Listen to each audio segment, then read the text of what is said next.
Gators Breakdown? Join Gators Breakdown Plus. Starting at $3 a month, get access to unique episodes, plus a blog, chat room, giveaways, shoutouts, and more. Gators Breakdown Plus is furthering the interaction with fans and listeners like you. Head to gatorsbreakdown.supportingcast.fm to join Gators Breakdown Plus today.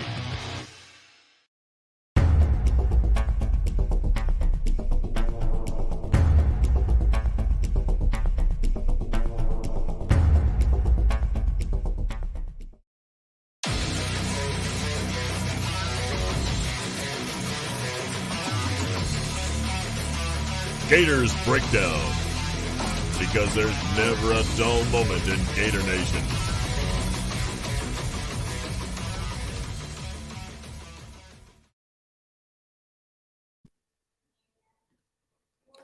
All right, here we go. Hey, I'm supposed to be on vacation. You can tell I haven't shaved or anything. I'm packing my bags, getting ready for vacation, and we knew it was going to happen. It was a running joke on Twitter. It was a running joke on Gators Breakdown Plus.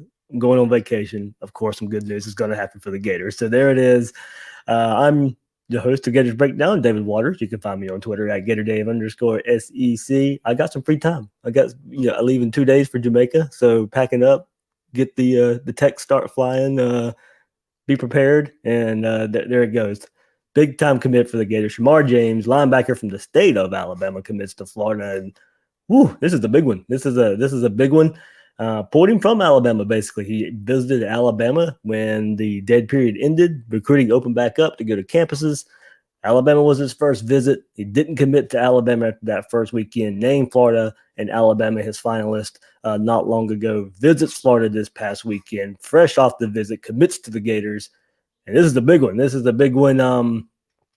I think, coming into the weekend, we knew it was a possibility. I don't know if we knew coming into the weekend and maybe even if he was going to commit to Florida that it would be this soon.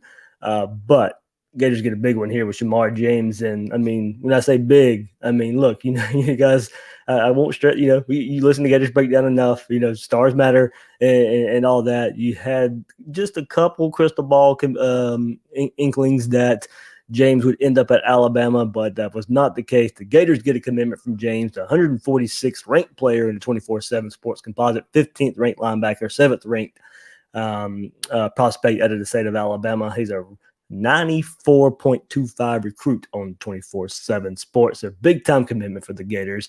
And look, this is the state of Alabama, and linebackers for Florida have been pretty good. Mamu Diabate, a couple years ago, his first year, played more but linebacker last year, projected to take a big step forward coming up this season.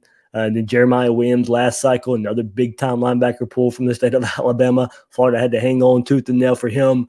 He ends up signing with the Gators last cycle, and now for the third year in a row, the Gators get another linebacker from the state of Alabama, and then another top linebacker, another top-rated linebacker. Florida's getting good linebackers out of the state of Alabama. So that's another reason why this is a big pull. It's another kid Alabama wanted, much like Williams last year.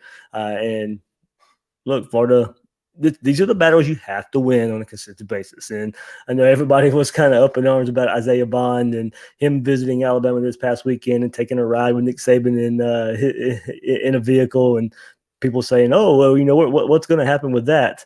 Well, I mean, we'll see. But you got some good news out of this one. And Bond didn't decommit coming from his Alabama visit or anything like that.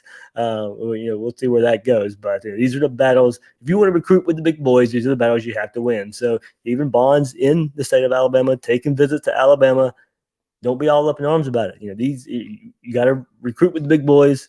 That's just the life of recruiting. If you want to be up there, you're going to have to beat these schools for it. So your commits that you pulled, your commits that you already have committed, there's going to be thoughts that they might go to Alabama or in-state Auburn as well. But you're going to have your big-time commits take visits to Georgia, Ohio State, Clemson, Alabama, and these are the battles you're going to have to win. Shemar James visited Alabama, as I said, that first weekend, and a lot of thought for those opening visit weekend. Wherever you visited, that first visit weekend was probably where you wanted to be first. For James, it's probably it was close to home. He could visit Alabama pretty easy.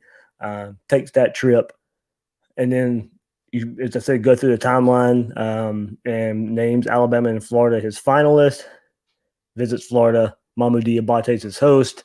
You can see some pictures floating around on social media of taking photos there. Mamu Diabate is there with him, and must have paid off. Diabate must have been a pretty good host. But Christian Robinson, of course, instrumental here in bringing in James. And I mean, go back to in the wintertime when we were wondering if Christian Robinson. I told you guys there that there were all the rumors that he was going to Michigan. I was, there to say not so fast. Florida sticks with him. He's getting some good linebackers in. Now, we need to see that translate to the field. Talent, I don't think, will be in excuse or anything moving forward for linebacker play. We have to see that with these type of players coming in, we have to see that play elevate there for the Gators. But, you've got the players there to do it. And then off of an official visit this past weekend, Shemar James is the next one to do it. So you're looking at somebody who can cover. You're looking at somebody who can stop the run. Really good in stopping the run already, but they want to work on his coverage. Got to get better in coverage, and that's a skill set that he can have, and something Florida needs there. And he even said, told 24/7, put him in position to make plays, show that he can stop the run and cover. But like he says, do multiple things beside stop the run. So another thing, Coach Clark, I believe he was at UAB. Chase Clark was at UAB before Florida, so some Alabama connections there. Probably pays off, maybe an early relationship there. But this is the Gators' 7th commitment of the 2022 class. Rankings haven't been updated yet, as I saw. So before this, Florida was 28th with 6 commitments. If you kind of want to go before that, Florida will, definitely rise in the rankings a bit there. Probably could calculate it, but I'd have to go behind the scenes and do that. But 24/7 did offer an evaluation of the player Florida's getting here, and it says James has a moldable frame with long limbs and an athletic build. A two-way high school player, James makes some high-level acrobatic plays as a wide receiver and wildcat quarterback on offense. At linebacker, James is a natural playmaker with elite closing ability and power upon contact. He's extremely active, sniffs out plays before they happen with outstanding instincts, possesses a great motor and tenacity to get to the action, ability to get around blocks with fluid agility and quickness in tight spaces, accelerates to the ball, doesn't wait for the play to come to him. He has a desired urgency and suddenness to beat blockers to the spot, shows strength and power when he needs it, very adept in coverage, takes excellent zone drops and angles, very versatile in the way that he can affect the line of scrimmage and get in the backfield on blitzes, but also drop into coverage like a defensive back. Times his blitz as well, can shoot the A-gap, accelerates from sideline to sideline. Woo, that's what you want to hear. Everything that was explained there is what you want to hear in a big-time linebacker. Instincts, getting to the ball, hitting when he gets to the ball, and being able to show up in coverage as well. So, I mean, there is an all-around player that you look for in a linebacker, in a highly ranked linebacker, and that's what Florida's getting there. So, hopefully, all that description of James is what pays off when you translate it to the rankings and translate it to the college game. We've seen these Florida linebackers struggle in coverage a bit, more so the middle linebacker spot. James probably, when you look at it, not so sure, 6'3", 200, need to bulk up a little bit if he's going to play that middle linebacker. So more the out, not necessarily outside like Brenton Cox, but the Abate style of linebacker that we saw last year, sideline to sideline, pursuit, hit the ball there. But, we'll see. Pack on some pounds, probably can play the complete linebacker spot. But 146th ranked player, 15th ranked linebacker in the country, and 7th ranked prospect in the state of Alabama. Rivals has him as the 211th ranked player and 9th at his position. So there we go. Big time. Cannot stress that big time pull here from the state of Alabama. One that Alabama wanted. There's no doubt about it there. These are the type of battles you have to win. So good start here. Maybe, hopefully some domino effect here. Hopefully we get some more recruiting news. Is coming up week. Visits now have been going on for a bit. And we'll see if Florida can continue to capitalize. I know Elijah Blades is a hot topic out there as well. We'll see. If Florida gets a commitment on Monday, I probably can shoot up another video. Maybe, hey, even another one on this Sunday. Maybe we'll see. But once Tuesday hits, out for the week. I am. So it'll probably wait till Tuesday. We'll get a flood of news there for some commitments for the Gators. I'll take it. I won't be able to cover it like I do right now, but we will certainly take it. Let me hit here the comments. There's a lot of them there. I'm going to try and get to most of them here.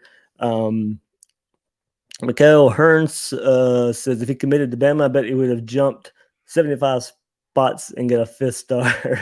I know everybody calls that the Bama bump for sure. So we'll see if he stays there or if he gets a bump here. But I know here it's kind of hard to go through all these comments at the same time. There, Quentin Lee, I know you're in here. I can see these are Todd Grantham's players. You probably go ahead and say, and then this is probably a point worth bringing up. Of course, these are good players. And Florida's had some good players on defense. What do you do with them?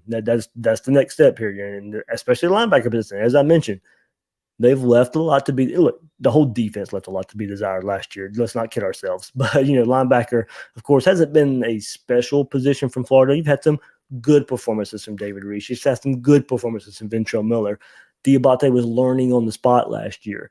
Somebody I expect to really be good is coming up here is Mamu Diabate. Getting a full offseason at the linebacker position, showed some promise there toward the end of the year last year as he started getting that experience there. I'm expecting some big things from Diabate and probably some very similar play style to Shemar James in what we're looking at here. So let's go here. Peter Blue says we haven't had a dog since Brandon Spikes. Jared Davis, I'd probably be put in that category. Jared Davis was a dog to me. I mean, Brandon Spike's a little bit different. Don't get me wrong. But Jared Davis had the unfortunate circumstance of having to play in not so special teams. You knew that Florida defense was elite. You knew that Florida defense was good. But they, of course, get overlooked in the grand scheme of things just because the team wasn't all that great. But Jared Davis is probably another one I'd put up there, all around great linebacker. If you want to go on that. So as Jay Dupree says, just got to keep this momentum building. Absolutely. I think it was on Gators Breakdown Plus last week. I've been throwing out so many episodes, I kind of forget where they're all at now. But no, it was an article for News4Jax. That's what it was. Had a viewer send in a question, and what if basically Walter Nolan was the example, but if Walter Nolan committed, would the dominoes fall? Hopefully so. That was with Nolan. Hopefully this is another one. Hopefully Shemar James shocking some people in picking Florida over Alabama, at least timeline wise. I know some people would maybe have felt good about this for a little bit anyway, but maybe in the end, James is a spark and it gets it going there with a little bit of a surprise around the country that Shemar James commits to the Gators. So maybe some other recruits take notice, want to get in before these spots fill up. So I think we will see a flood. I'm not so sure if it's right now. Hopefully so. But this is a good start. This is a good start. We'll take the ones like this. Sorry if I'm seeming like I'm all over the place. I am trying to go through these comments, trying to get some of you, surprise Father's Day. Everybody, happy Father's Day out there. Trying to get these comments up here, and you guys join me. I'm going to try and get your thoughts up here a little bit as well. Let's see. Okay. I want to go back.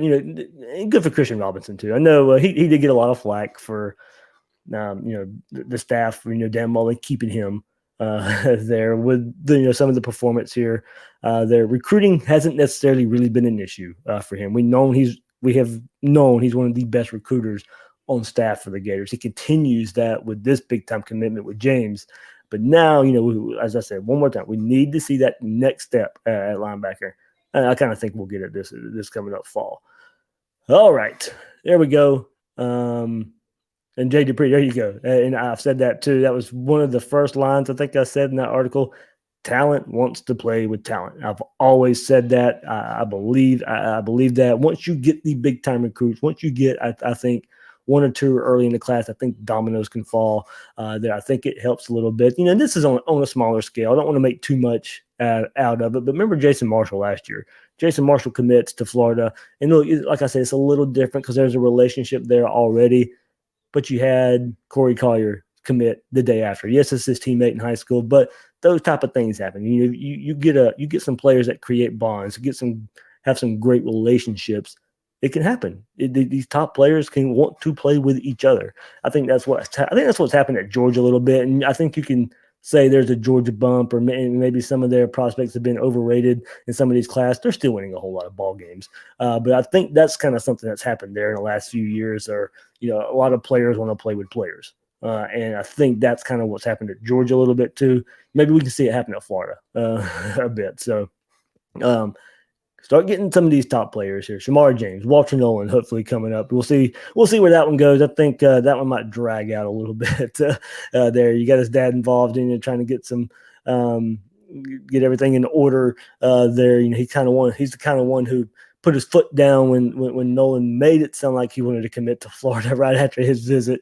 He tells the Michigan site, we're pumping the brakes a little bit. So, we'll see where that goes, how involved he is and where figuring out where him and his son want to play some football there. So, all right, let me get back to it. We'll keep this a little bit short, especially for a surprise episode there with Shemar James committing to the Gators.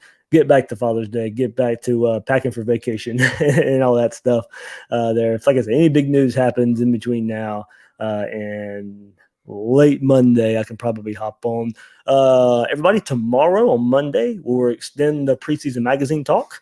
And Braden Gall from Athlon will be on Gators Breakdown, so be sure to check that out. Gators Breakdown Plus members will get that first tomorrow morning. Pre-recorded episode, recorded it last week there, so since it's already out, but Gators Breakdown Plus members will get it tomorrow morning. Everybody else will get it tomorrow afternoon, Tuesday morning. So if you want to get it early, go join Gators Breakdown Plus. It really helped me out there. Thanks for all the support out there. Thanks for all the Father's Day wishes. Everybody out there, if you're a dad, if you have a dad out there, pay your respects. Have some time. Go spend some time. All that good stuff. Enjoy Father's Day. And I will holler at you later if anything happens. Go Gators. And I'll holler at you guys later.